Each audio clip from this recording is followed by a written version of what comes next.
The mess hall at Camp Pendleton was loud in the way only a Marine base could be.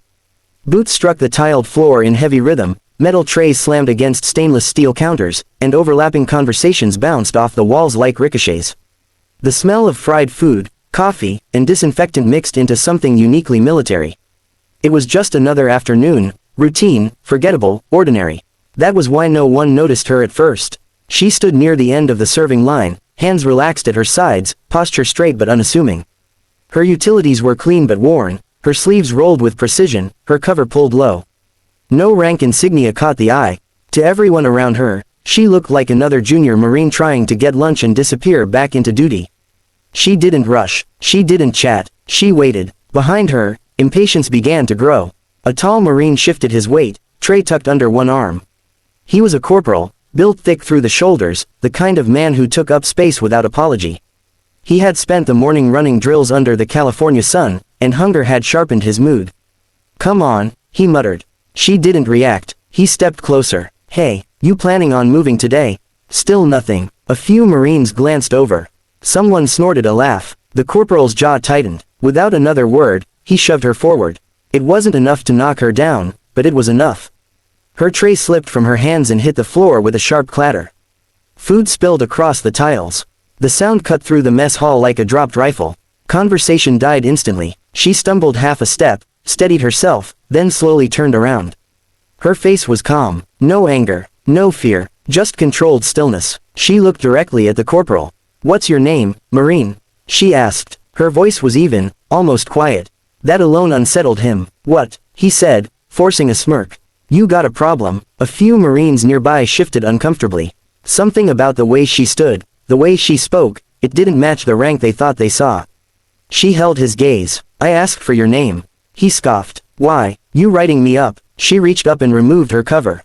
Then she turned just enough for the overhead lights to reflect off her collar. Silver oak leaves. The room seemed to inhale all at once. "Colonel on deck." The shout echoed off the walls. Chairs scraped violently backward. Marines leapt to their feet, snapping to attention with reflexes drilled into their bones. Trays clattered. A fork hit the floor and no one dared bend to pick it up. The corporal froze. His face drained of color as if someone had pulled the blood straight out of him. His mouth opened, then closed. His confidence collapsed in on itself. She outranked everyone in that room. Every officer, every enlisted Marine. She was Colonel Ava Morrison. She looked at him steadily. "Pick up the tray." Yes, ma'am." He dropped to his knees so fast he nearly slipped, hands shaking as he gathered spilled food back onto the tray, cheeks burning with humiliation.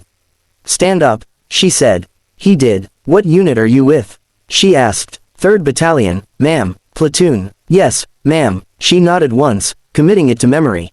Then she turned to the room. "At ease." No one moved. "At ease," she repeated. Slowly, reluctantly, the tension eased, though no one truly relaxed. Every eye stayed fixed on her. She faced the corporal again. "You shoved a Marine in uniform," she said. "You didn't know her rank. You didn't know her role. And you didn't care." His voice barely worked. "No excuse, ma'am." "That's correct," she replied. "There is no excuse." She paused, not for effect, but because she didn't rush words that mattered. "You assumed respect was optional," she continued. "You assumed authority only exists when it's visible." Her words were calm, but they landed like strikes. She raised her voice slightly so the entire room could hear. "What do we stand for?" "Honor, courage, commitment." The room answered, louder than before, desperate to prove something. She nodded. "Honor isn't conditional. Courage isn't selective. Commitment doesn't disappear when you think no one important is watching." The corporal's shoulders slumped. "You embarrassed yourself today," she said. "But worse, you embarrassed the uniform." Silence pressed down on the room. Then she did something no one expected. She bent down. A colonel, one of the highest-ranking officers on base, knelt on the mess hall floor and picked up the fallen tray herself. She placed it carefully back on the counter. Every Marine watched, stunned. She straightened and looked at the corporal again. "You will report this incident to your commanding officer in full detail." "Yes, ma'am." "You will apologize, not to me, to every Marine in this room." He turned, voice shaking. "I'm sorry, I failed to act like a Marine." She studied him for a long moment. "Failure is not final," she said quietly. "Refusing to learn is." She replaced her cover, picked up a clean tray, and stepped back into the line. No one spoke. No one moved ahead of her. She ate alone that day. By evening, the story had spread across Camp Pendleton. Marines whispered about it in barracks and hallways. Not with mockery, but with awe. The corporal received formal discipline and mandatory leadership training, but the real punishment was internal. He had learned, painfully, that respect is not about rank, it's about character. Weeks later, Colonel Morrison addressed a full formation on base. "Leadership is who you are when no one thinks you matter," she said. "Treat every Marine like they do, because they do." Years passed, but the story didn't fade. Marines remembered the silence, the shove, the oak leaves, the lesson, and no one who heard it ever forgot to look twice before deciding who deserved respect.